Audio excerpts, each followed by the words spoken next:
The DAP expresses its full support for the call of Parliament Speaker Tan Sri Patika Amin Mulia for parliamentary reform. The 37 DAP MPs and 2 senators extend our full cooperation with the Speaker to initiate reforms in the Malaysian Parliament. We hope that major reforms will be instituted between now and the next general election, and that these reforms will forever be remembered as the legacies of Tan Sri Patika and the 13th Parliament. We call on Tan Sri Patika to establish a Speaker's Convention on Parliamentary Reform, with 5 members from Barisan Nasional Backbench and 5 from Pakatan Rakyat, and with the Speaker as chair. As just what mentioned by Tan Sri Syaril, I think this initiative must be initiated by the Speaker himself, and we put on a proposal that a Speaker's Convention on Parliamentary Reform should be immediately set up and to be chaired by the Speaker. As the establishment of a select committee on parliamentary reform would require the agreement from the Cabinet, while waiting for such arrangement to be agreed upon, the Speaker's Convention would be able to start work immediately.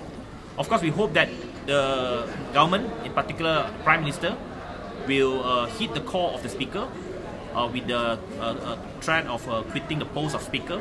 We hope the Prime Minister will immediately institute parliamentary reform, and they are, I think, just by a way of motion, at the end of this session on the 18th of June, he can ask the Minister of Prime Ministers or himself to move a motion to set up a parliamentary select committee on parliamentary reform.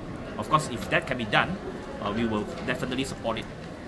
Saya ada satu soalan semalam, bertanya kepada Perdana Menteri untuk menyatakan sama ada kerajaan bercadang untuk mewujudkan semula Akta Perkhidmatan Parlimen 1963 supaya sebuah suruhanjaya perkhidmatan parlimen dapat ditubuhkan untuk menguruskan segala hal ehwal pentadbiran, pengurusan, kewangan dan lain-lain yang berkenaan dengan Parlimen Malaysia.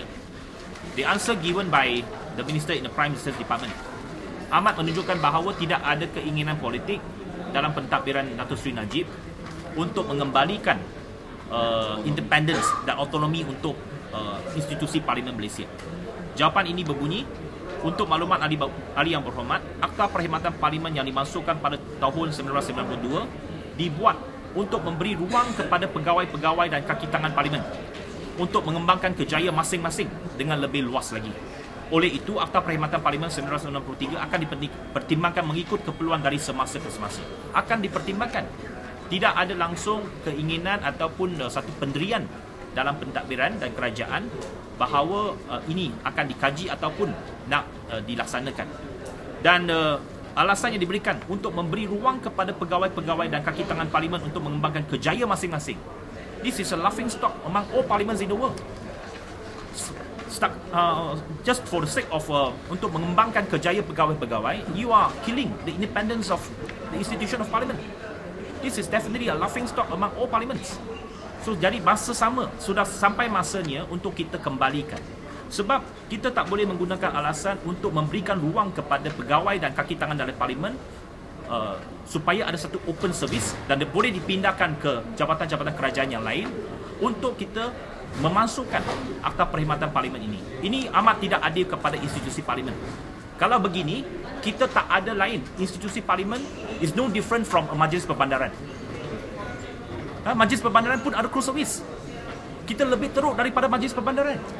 Majlis Perbandaran Seremban umpamanya, dia crew service. Pegawai-pegawai dia tak boleh ditukar kepada mana-mana jabatan kerajaan, tetapi pegawai Parlimen boleh ditukar kepada Parlimen, kepada jabatan kerajaan yang lain. Dia OPTDs.